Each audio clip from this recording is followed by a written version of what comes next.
शब्दों में बात नहीं की थी, इसलिए उससे गुस्सा होकर मैं किचन में चली गई। उस रात खाना खाते समय भी मैंने किसी से बात नहीं की। अगले दिन दोपहर के 1 बजे के बाद मुझे मेरे दामाद का फोन आया, तो मैं तैयार होकर उनके ऑफिस जाने के लिए निकली। शाम को मैं और समीर साथ ही घर लौटे। मुझे और समीर को साथ देखकर सरिता और भी ज्यादा नाराज हो रही थी। अब मुझे उसकी नाराजगी से कोई फर्क नहीं पड़ता था। वो तो अपने पति को भी खुश नहीं रख पाई थी। मैंने भी अब उससे किसी तरह की कोई उम्मीद नहीं रखी थी। लेकिन इधर मेरे दामाद अब मुझसे बहुत अच्छे से पेश आने लगे थे। हर 2-3 दिन में वो मुझसे कहते कि उनके ऑफिस में उनके दोस्तों ने या कभी उनके बॉस ने मुझसे मिलने के लिए बुलाया है। उस दिन भी सुबह नाश्ता करते समय दामाद ने मुझसे कहा, सासू माँ, घर के सारे काम जल्दी निपटा लीजिए क्योंकि आज भी आपको ऑफिस जाना है। मैंने उनकी बात पर सहमति जताई। जैसे ही समीर ऑफिस के लिए निकले, सरिता ने मुझे घेर लिया। उसने कहा, माँ, मैं कुछ दिनों से देख रही हूँ रोज तुम अपने दामाद के ऑफिस जा रही हो, शाम को उनके साथ हंसती खेलती घर लौटती हो। अब भी तुम दोनों में सास दामाद का रिश्ता बरकरार है या फिर सीमाएं पार हो गई हैं? उस समय सरिता कुछ ज्यादा ही बोल गई थी। मैंने उस पर जोर से चिल्लाई, फिर भी उसे कोई फर्क नहीं पड़ा। उसने कहा, मुझ पर चिल्लाने की बजाय एक बार यह सोचो कि तुम्हारा और तुम्हारे दामाद का रिश्ता किस मोड़ पर जा रहा है। अगर मेरी बात समझ में नहीं आई तो तुम यहां से जा सकती हो। उसकी बातें सुनकर मेरी आंखों से आंसू बहने लगे। मेरे आंसुओं की परवाह किए बिना सरिता ऑफिस चली गई। उसके बाद 5 घंटे बीत गए, लेकिन मैं अपने कमरे में बैठी आंसू बहाती रही। समीर के लगातार फोन आ रहे थे, लेकिन मैंने फोन उठाने से इनकार कर दिया। 5 घंटे बाद मैंने खुद को संभाला और अपना बैग पैक करने लगी। जैसे ही मैं सरिता के घर से निकलने लगी, दरवाजा खोलते ही मैंने देखा कि बाहर मेरा दामाद गाड़ी पार्क कर रहा था। मुझे अचानक जाता देख उन्होंने मेरा हाथ पकड़ा और सीधे घर के अंदर ले आए। कमरे में पहुंचते ही समीर ने मेरा बैग खाली कर दिया। वह बोले, सासू माँ, ये क्या हो रहा है? आप बिना कुछ कहे यहां से क्यों जा रही हैं? मैंने उन्हें सरिता की बात कुछ नहीं बताई। मैंने कहा, मेरे कारण शायद आपके रिश्ते में दूरियां आ रही हैं। अब मुझे भी यहां आए काफी दिन हो गए हैं। मैं अपनी बेटी का घर नहीं तोड़ना चाहती। आप अपने जीवन में खुश रहिए, अब मुझे यहां से जाना चाहिए। मैं फिर से अपना बैग पैक करने लगी। तभी दामाद ने मुझे अपनी ओर घुमाए। फिर मेरे कंधे पर हाथ रखकर उन्होंने कहा, सासू माँ, जरूर सरिता ने आपको कुछ बुरा भला कहा होगा। मैंने आपको पहले ही समझाया था कि उसकी बातों पर ध्यान न दे। वह मूर्ख है, उसे खुद को संभालना नहीं आता। मुझे तो लगता कि आपकी बेटी आपसे जलने लगी है। जो लोग जलते हैं वे दुआ नहीं देते, इसलिए आपको भी बेफिक्र होकर ठाठ से रहना चाहिए। समीर मुझे हंसाने की कोशिश करने लगे। मेरी आंखों में आंसू देखकर उन्होंने मेरे आंसू पोंछे और कहा, किसी की बातों से इतना हताश मत होइए, मैं आपके साथ हूं। उनके बोलने में एक अलग ही प्यार था। उस दिन के बाद से रोज रात को जब सरिता सो जाती, समीर मेरे कमरे में आने लगे। अब उनका मेरे कमरे में आना मुझे खटकता भी नहीं था, क्योंकि हमारा रिश्ता एक अलग ही मोड़ पर जाने लगा था। अब समीर मेरे सिर्फ दामाद नहीं रहे। 4-5 दिन से समीर मेरे कमरे में आ रहे थे। कुछ दिन बाद अचानक मेरे मन में ख्याल आया कि अगर सरिता को यह सब पता चल गया तो, इसलिए मैं समीर के सामने यह सवाल रखी। मैंने कहा, समीर, तुम रोज रात को सरिता की नजरों से छुपकर मेरे कमरे में आते हो, लेकिन क्या तुम पक्का करते हो कि वह गहरी नींद में होती है? अगर तुम्हारी लापरवाही के कारण सरिता अचानक मेरे कमरे में आ गई और उसने यह सब देख लिया तो क्या होगा? इस पर समीर ने कहा, सासू माँ, कभी न कभी हमें इस स्थिति का सामना करना ही होगा। जो काम मेरी पत्नी को करना चाहिए था वह आपने किया, इसमें आपकी क्या गलती है? उसे वक्त रहते सब कुछ समझना चाहिए था। अब वक्त उसके हाथ से निकल गया है। आप ज्यादा चिंता मत कीजिए, नहीं तो आपके चेहरे पर भी झुर्रियां आने लगेंगी। आप चिंता मत करें, बस सरिता के सामने इस रिश्ते को स्वीकार करने का साहस रखिए। हम दोनों बात कर ही रहे थे कि अचानक सरिता कमरे में आ गई। मैंने उसका नाम लिया ही था कि वह वहां मौजूद हो गई थी। हम दोनों सास और दामाद एक दूसरे को देखने लगे। सरिता तो हमें साथ देखकर हमारी ओर बस देखती ही रह गई थी। उसने कहा, मुझे तुम दोनों पर पहले ही शक हो गया था। समीर, तुम्हें क्या लगा कि तुम रोज रात को मुझे चकमा देकर जाते हो और मुझे इसका बिल्कुल पता नहीं चलता? मैं तो बस मौके का इंतजार कर रही थी, क्योंकि मुझे तुम दोनों को रंगे हाथ पकड़ना था। अब तो मैंने तुम्हारी सारी बातें रिकॉर्ड कर ली हैं और तुम्हें इस हालत में भी देख लिया है। सरिता बोल ही रही थी कि तभी समीर का फोन बजा। उसने मेरा हाथ छोड़ दिया और कमरे से बाहर चला गया। थोड़ी देर पहले जब वह मुझे समझा रहा था तो उसने मेरा हाथ पकड़ रखा था। कुछ ही मिनटों बाद वह एक शख्स को लेकर कमरे में वापस आया। वह तीसरा शख्स और कोई नहीं बल्कि समीर का बॉस था। उसे आधी रात को घर में देखकर सरिता चौंक गई। उसने बॉस की ओर देखकर कहा, आप इस समय यहां कैसे? बॉस आश्चर्यचकित होकर सरिता को देख रहे थे। तब सरिता बोली, आप यहां क्यों आए हैं ये तो मुझे नहीं पता, पर मुझे अब एक गवाह मिल गया है। वह बॉस के सामने मेरे और मेरे दामाद के रिश्ते के बारे में बकवास करने लगी। तभी समीर के बॉस यानी रघुवीर जी सरिता की ओर देखकर बोले, सरिता, तुम यह क्या बकवास कर रही हो? तुम्हें पता है तुम अपनी माँ और अपने पति के बारे में क्या कह रही हो? अब तो सरिता और भी ज्यादा बकवास करने लगी। तभी समीर उस पर चिल्लाया। उसने कहा, मैं अभी तक सब सुन रहा था। मुझे पता था कि तुम समझदार नहीं हो, इसलिए मैंने तुम्हें कुछ नहीं बताया, लेकिन अब तुम बॉस के सामने कुछ भी बकवास करने लगी हो। शायद अब तुम्हें सच बताने का समय आ गया है। मैं समीर को शांत रहने के लिए कह रही थी, लेकिन उसने मेरी एक न सुनी। वह बोला, माँ, अब और कितने दिन आप यह सब बातें छुपा कर रखेंगी? इस तरह मन मारकर जीवन को सुखमय नहीं बनाया जा सकता। जीना है तो खुले दिल से जियो। आपको किसी से डरने की जरूरत नहीं है, क्योंकि आपने कोई अपराध नहीं किया। समीर ने सरिता से कहा, सरिता, पिछले कुछ दिनों से मैं इस कमरे में आ रहा हूं, ये सच है, लेकिन मैं इस कमरे में क्यों आ रहा था, इसका कारण वो नहीं है जो तुम सोच रही हो। इसका असली कारण कुछ और ही है। मैं यहां इसलिए आता था ताकि अपने बॉस को तुम्हारी माँ के कमरे में सुरक्षित छोड़ सकूं। मैं तुम्हारी माँ के साथ नहीं बल्कि मेरे बॉस होते थे। जिस दिन हम बॉस के जन्मदिन की पार्टी में गए थे, उस रात जब हम पार्टी से घर लौटे थे, तो मैंने तुम्हारी माँ को उनके कमरे में रोते हुए देखा था। उसी रात बॉस ने मुझसे तुम्हारी माँ का फोन नंबर भी लिया था। उस रात बॉस बार बार तुम्हारी माँ को फोन कर रहे थे। उस रात जब मैं अचानक तुम्हारी माँ के कमरे में गया तो मैंने उनके फोन में बॉस के कई मिस्ड कॉल देखे। अगले दिन मैंने बॉस से इस बारे में पूछा, तभी मुझे सच्चाई पता चली। एक समय था जब तुम्हारी माँ और बॉस एक ही कॉलेज में पढ़ते थे। इतना ही नहीं, उन दोनों के बीच प्यार भी था, लेकिन घर वालों के दबाव के कारण वे अपना जीवन एक साथ नहीं बिता सके। पर किस्मत ने 30 साल बाद उन्हें एक बार फिर से आमने सामने खड़ा कर दिया। तुम्हारी माँ कुछ बोलने के लिए तैयार नहीं थी, लेकिन बॉस की वजह से मुझे उन दोनों के रिश्ते के बारे में पता चला। तब से मैंने जानबूझकर कभी दोस्तों का बहाना बनाया तो कभी बॉस का, ताकि तुम्हारी माँ और बॉस को एक दूसरे से मिलवा सकूं। धीरे धीरे मैंने तुम्हारी माँ के चेहरे पर खुशी देखनी शुरू की। वह भी अपना पुराना रिश्ता जीने लगी, लेकिन तुमने इसे गलत समझा और माँ पर गलत आरोप लगाए। तुम्हारे आरोपों के बाद तुम्हारी माँ ने घर से बाहर निकलना बंद कर दिया। तब से मैंने इस प्रेमी जोड़े की मुलाकात अपने घर में ही करानी शुरू कर दी। तुम्हारी माँ जानती थी कि तुम इस उम्र में उनके और बॉस के रिश्ते को स्वीकार नहीं करोगी, इसलिए उन्होंने कभी तुमसे खुलकर बात नहीं की। लेकिन अब मुझे लगता है कि उन्हें अपनी जिंदगी का फैसला खुद करने देना चाहिए। सरिता बोली, समीर, तुम मेरी माँ को उनके प्रेम से मिलने के लिए इतना प्रयास कर रहे थे।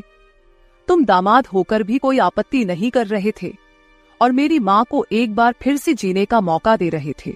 मैं आगे बढ़ी और सरिता से आंसू भरी आंखों के साथ बोली, मुझे माफ कर दे बेटी, मुझे इस उम्र में यह सब नहीं करना चाहिए था। मुझे रघुवीर से फिर से नहीं मिलना चाहिए था। लेकिन तू चिंता मत कर, सुबह होते ही मैं यहां से चली जाऊंगी।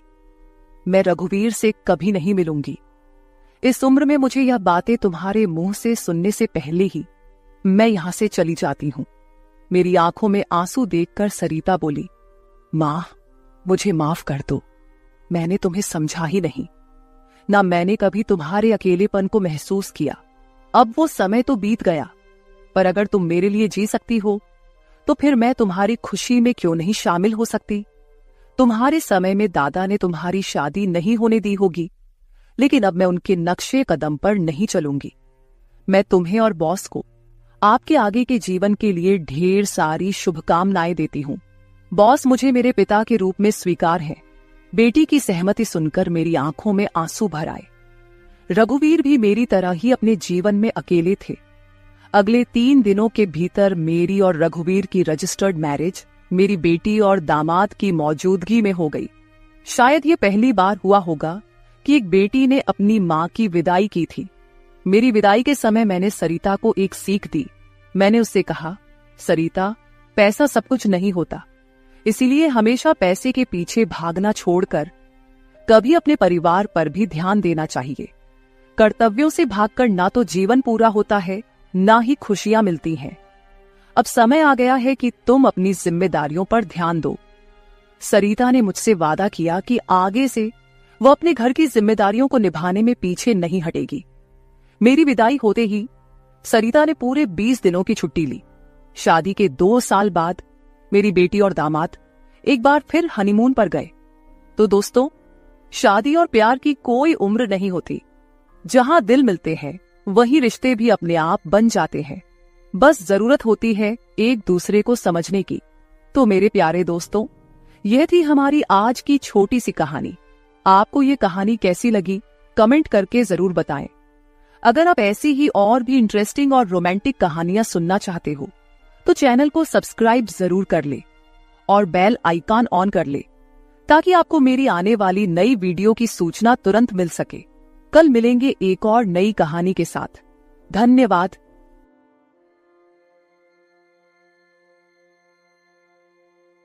रात के करीब 12 बजे का वक्त था।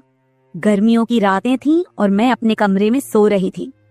अचानक मेरे कमरे के दरवाजे पर दस्तक हुई। पहले तो मैं थोड़ा डर गई, लेकिन फिर सोचा शायद मेरा भाई ही होगा, क्योंकि घर में मेरे और भाई के अलावा कोई और नहीं था।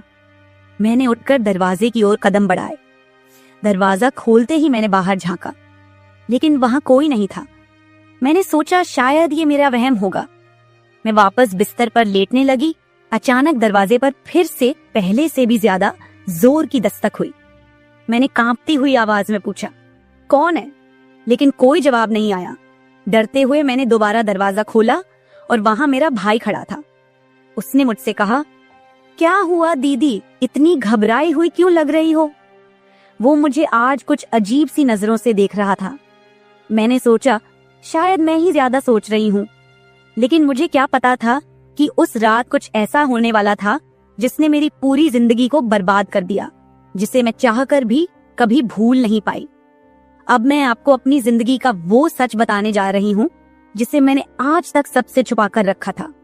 यह सच ऐसा है जो मेरी हर रात की नींद और हर दिन का सुकून छीन ले गया। इसे सुनने के बाद शायद आपकी रूह कांप उठेगी। दोस्तों, कहानी सुनने से पहले दिल थाम कर बैठिएगा, क्योंकि कहानी बहुत ही खतरनाक होने वाली है। अगर चैनल पर पहली बार आए हैं तो चैनल को सब्सक्राइब जरूर कर लीजिएगा। तो चलिए कहानी शुरू करते हैं। मेरी उम्र 20 साल हो चुकी थी और मैंने नया नया जवानी की दहलीज पर कदम रखा था। मैं कॉलेज में 2nd ईयर की पढ़ाई कर रही थी। उन दिनों गर्मी का मौसम था और हमें कॉलेज से छुट्टियां मिल गई थीं। रोज की तरह आज भी पूरे घर की सफाई करने के बाद मैं अपने बिस्तर पर आराम कर रही थी। थकान से चूर होकर ऐसा लग रहा था जैसे पूरा बदन अकड़ गया हो।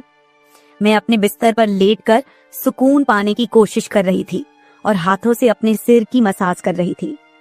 अचानक मेरा भाई राहुल मेरे कमरे में आया और दरवाजा बंद करके कहने लगा, क्या हुआ दीदी, तबीयत तो ठीक है? मैंने कहा, क्या भाई, मम्मी सारा काम मेरे सर पर डालकर चली जाती हैं। कॉलेज की छुट्टियां क्या हुई, सारे घर की जिम्मेदारी मुझ पर आ गई है।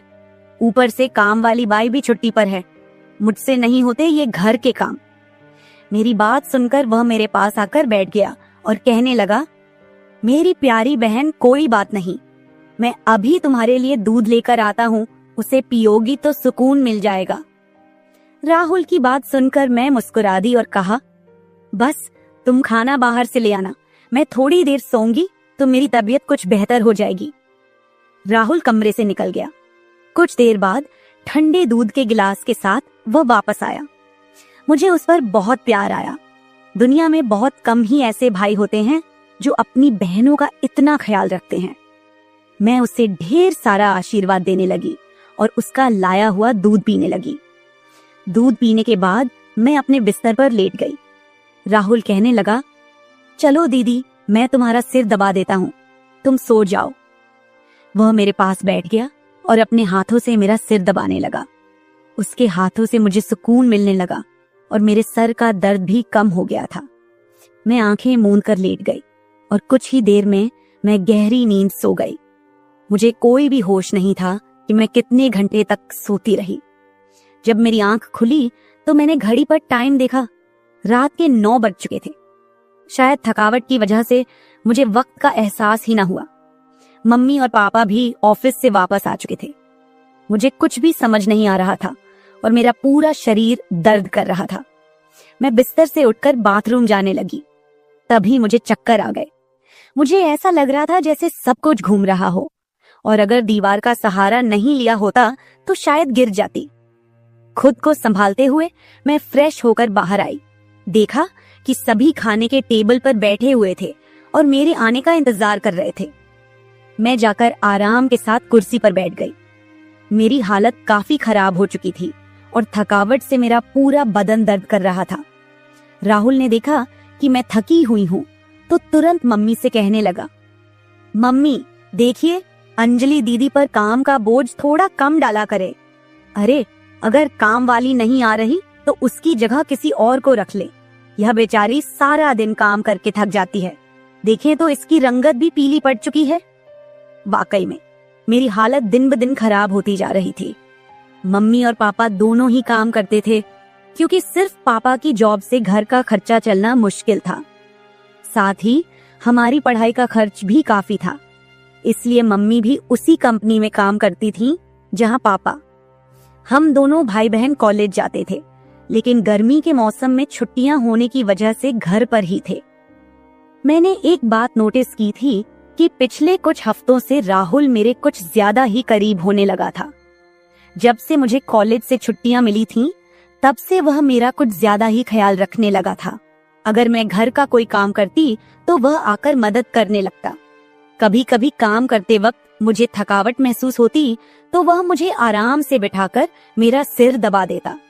जब मैं उसे मना करती तो वह हंसते हुए कहता, नहीं दीदी, तुम बहुत काम करती हो, अब मेरा हक बनता है कि तुम्हें सुकून दो।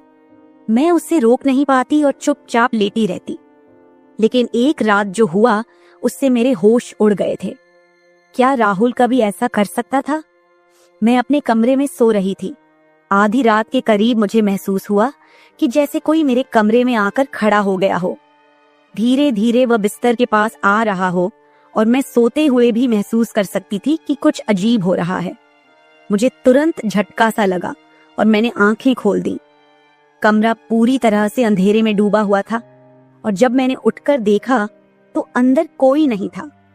बस कमरे का दरवाजा थोड़ा सा खुला हुआ था और मुझे याद था कि मैं हमेशा सोने से पहले दरवाजा बंद करके सोती थी। तो फिर वह कैसे खुला था? मैं चुपचाप उठकर दरवाजे को लॉक करने लगी। फिर से बिस्तर पर जाकर सोने की कोशिश की, लेकिन जैसे ही मेरी आंखें बंद हुईं, मुझे फिर से कुछ कदमों की आहट सुनाई दी, जैसे कोई बिस्तर के पास आकर बैठा हो। और फिर मुझे लगा जैसे कोई मेरे पास आकर अपना हाथ बढ़ा रहा हो। मैंने पलटकर देखा, लेकिन कोई नहीं था। मेरी धड़कन तेज हो गई थी और मुझे घबराहट होने लगी थी। मैंने घबराते हुए कमरे की लाइट ऑन की और दरवाजा खोलकर बाहर झांका, लेकिन वहां कोई नहीं था। आज से पहले ऐसा कभी नहीं हुआ था जो अब हो रहा था। मुझे प्यास लगी तो मैं कमरे का दरवाजा खोलकर बाहर निकली। उसी वक्त राहुल भी अपने कमरे से बाहर निकला। मुझे देखकर उसने पूछा, क्या बात है, आप अभी तक जाग रही हैं? मैंने जवाब दिया, कुछ नहीं, बस ऐसा महसूस हुआ जैसे कमरे में कोई मौजूद हो। पानी पीकर मैं दोबारा कमरे में आई और पीछे पीछे वह भी आ गया। उसने कहा, आपको डरने की जरूरत नहीं है। अगर आपको डर लग रहा है तो मैं आपके पास सो जाता हूँ। मैंने उसे मना किया, नहीं, तुम्हें परेशान होने की जरूरत नहीं है, जाओ और आराम करो। लेकिन वह जिद करने लगा कि मैं आपको अकेला किसी भी हाल में नहीं छोड़ सकता। आपकी तबीयत खराब हो सकती है, मैं आपको तकलीफ में नहीं देख सकता। आप सो जाएं, मैं यही सो जाता हूँ। आखिरकार उसकी जिद के आगे मुझे झुकना पड़ा। मैं बिस्तर पर लेट गई और उसने भी सोफे पर तकिया रखा और मेरे पास में ही सो गया। लेकिन उस रात मुझे ऐसा महसूस हुआ जैसे कोई मेरी ओर काफी देर तक ध्यान से देखता रहा हो। उसने मेरे बालों को सहलाया, मेरे चेहरे पर उंगलियां फेरी और मैं सो रही थी। अगली सुबह जब मैं उठी तो मेरा मूड बड़ा अजीब था, लेकिन जब मैंने अपने आप पर गौर किया तो मैं हैरान रह गई। शुक्र था कि मैंने अपने आप को दुपट्टे से ढक रखा था। मेरी कमीज बेतरतीब हो चुकी थी। मुझे हैरत हुई क्योंकि आज से पहले मैं कभी इस तरह आराम से नहीं सोई थी। आज मैं बहुत खुश महसूस कर रही थी, न जाने क्या वजह थी। मैंने अपने भाई की तरफ देखा तो वह भी बहुत खुश था। मैंने उसको पूछा, तुम आज इतने खुश क्यों हो? तो कहने लगा, जिसको आप जैसी बहन मिल जाए वो क्यों ना खुश हो। घर के सारे काम निपटाकर जब मैं बैठी तो राहुल तेल लेकर मेरे पास आ गया।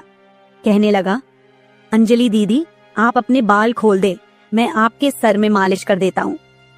मुझे उसकी हरकतें कुछ अजीब लग रही थीं। मैंने कहा, ये तुम्हारा काम नहीं है, जाओ अपनी पढ़ाई करो, मुझे मालिश की जरूरत नहीं है। मगर उसने मेरी बात नहीं मानी और खुद ही मेरे बालों से कैचर उतार कर कहने लगा, आप नखरे मत किया करो, किस्मत वालों को ही ऐसे भाई मिलते हैं। जब आपका भाई आपके खूबसूरत रेशमी बालों में मसाज करना चाहता है तो आपको क्या समस्या हो सकती है? आ जाइए, मैं आपके सर की मसाज कर देता हूँ, आपको बहुत सुकून मिलेगा। वह मुझे उठाकर कमरे में ले गया। मैं बेड पर तकिया रखकर लेट गई। मेरे बाल बेड से नीचे लटक रहे थे। वह मेरे सरहाने बैठकर मेरे बालों की मसाज करने लगा। राहुल मुझसे 3 साल छोटा था, मगर मुझे नाम से बुलाता था। कहता, आप इतनी प्यारी हैं कि आपको देखकर दिल करता है कि आप हमेशा इसी तरह मुस्कुराती रहें और मैं आपका लाभ उठाता रहूं। वह मेरे सिर की मालिश कर रहा था और उसके हाथों में जैसे जादू था। मुझे इतना मजा आया कि मैं नींद की वादियों में खोने लगी। तेल की खुशबू भी बहुत जबरदस्त थी। तेल की हल्की हल्की महक कमरे में फैल चुकी थी। मैंने उत्सुकतावश उससे पूछा, ये तेल कौन सा है? उसने मुस्कुराते हुए जवाब दिया, ये एक खास तेल है जो आपकी सुंदर जुल्फों को और भी चमकदार बनाएगा। आपके बालों की खास देखभाल के लिए ही लाया हूँ। उसकी बातें मुझे बहुत अजीब सी लग रही थी। मैं समझ नहीं पाती थी कि वह किस तरीके से बात कर रहा है। मालिश के दौरान कब मुझे नींद आ गई, पता ही नहीं चला। कुछ समय बाद जब मेरी आंख खुली तो मेरे पूरे बदन में भारीपन महसूस हो रहा था। ऐसा लगा रहा था जैसे किसी ने मुझ पर बहुत ज्यादा वजन रख दिया हो। मेरी टांगों और हाथों में अजीब सा दर्द था, मानो घंटों तक मैं किसी भारी बोझ के नीचे रही हूं। पूरे बदन में दर्द सरायत कर रहा था। मैं धीरे धीरे उठकर बैठी और चारों तरफ नजर दौड़ाई। मेरे कपड़े हल्के हल्के गीले हो गए थे और पंखा भी बंद था। कमरे में गर्मी का एहसास हो रहा था। मैंने चक्कर खाती हालत में बेड से नीचे कदम रखा, मगर पैरों में जैसे जान नहीं थी। मैंने अपने भाई को देखा जो शांत और सामान्य नजर आ रहा था। लेकिन ये सब क्या हो रहा था? मुझे समझ नहीं आ रहा था कि आखिरकार ऐसा क्यों हो रहा है। बड़ी मुश्किल से खुद को घसीटते हुए मैं बाथरूम पहुंची और फ्रेश होकर आई। आईने में अपनी हालत